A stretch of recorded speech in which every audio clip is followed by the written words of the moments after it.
Forgive me, Father, for I have sinned. Well, not recently. Unless you include killing Cthulhu's forces and army, and minions, and demons. Does that count?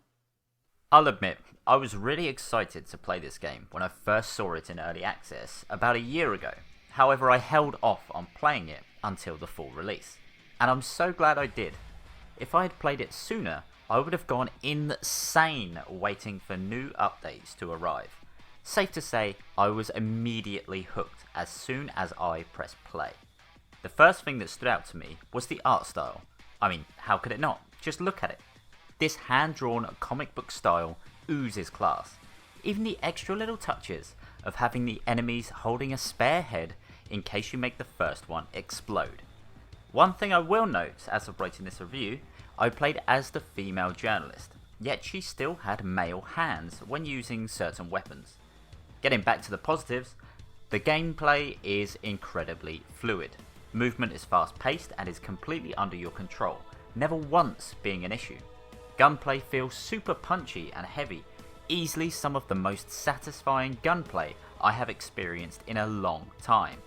If you love arcade retro style shooters, you'll enjoy this immensely.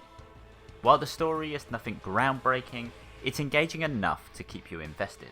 There's also the added benefit of playing the story out from two different characters' perspectives.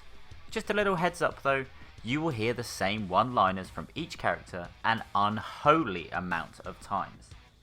Another feature I really liked is the perk system. You can level up your characters and choose to upgrade your weapons, your skills, your ammo pouch, or your max health.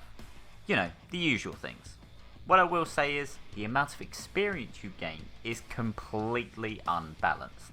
The first few levels are what you would expect, but at a certain point, you have to gain an absurd amount just to level up once. This has been noted and is being worked on, but this shouldn't have been an issue. Another oversight is how lacking ammo is in the last two acts specifically.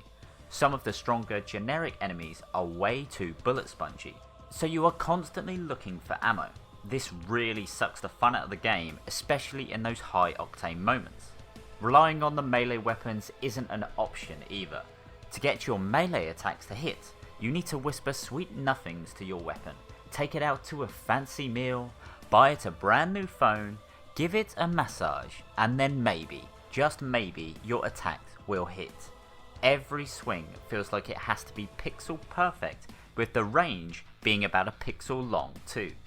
Forgive Me Father is a whole lot of fun, but is sprinkled with minor annoyances. Fortunately, there are still consistent patches being released. But wasn't that the whole purpose of early access? As you could probably tell, I really enjoyed Forgive Me Father. It's genuinely one of the best games I have played this year, and while it is a bit annoying that the game is constantly being updated, so certain rebalance issues or changes, even graphical changes, are happening, what I enjoyed most about it remains the same with each and every update, and that is the really fluid gameplay. Even though the story is very bare bones, it still does its job enough, and there are enough differences and changes that will keep you interested throughout. And I'm just going to be playing it more and more, especially when there's that second playthrough, just to keep people interested, and also the endless mode as well, which is probably going to be my go-to like warm-up before I play any FPS games, just to, you know, get my fingers all ready. Don't read into that too much. But yeah, I definitely recommend you giving Forgive Me Father a try if you're just a fan of FPSs in general, not just retro FPSs or arcade shooters. Just any FPS games, it's worth a shot. You'll enjoy it.